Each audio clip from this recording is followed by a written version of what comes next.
अस्सलाम वालेकुम वरहमतुल्लाहि वबरकातुहू। जनाब क्या हाल चाल है? ठीक हो? खैर मेरे तगड़े ताज़े ने। अच्छा जनाब आज डेट है 29 अगस्त 2025 ते टाइम हो गया 3:46 ते सूइयां आगा बजियां जांदियां जनाब।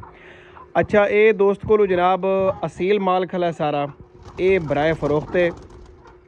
नंबर मैं बोलता भी है जनाब तो इसे नंबर ते ही करना है रबता, इसे भाई नाल करनी है डील 0306 65 67 029 तहसील है फोर्टाबास और ज़िला है बहावल नगर।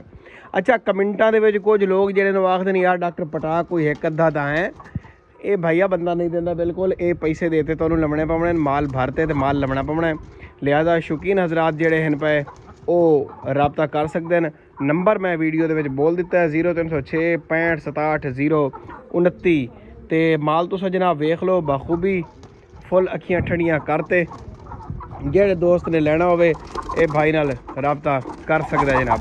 हाँ क्या बात है, लम्मियां टंगा वाले तेरी आई में ना चंगा मार लेंगे आ गई जनाब। माल खलोता है अंदर तो तुस जनाब लै सकते ने माल भाई नाल कर लवना रबता, मड्डी कर लवनी है हथें तो अपड़ जावना भाई दे कोल ते डील पहले जनाब तुसां कर लवनी या इत्थे आते तुसां वेख सकते हैं। फोटाबास शहर दे बिल्कुल नाल एवें नेड़े नेड़े ही है, मतलब कि शहर दियां बांगां इत्थे सुनी दियां ते कुकड़ां दियां बांगां भी सुनी दियां।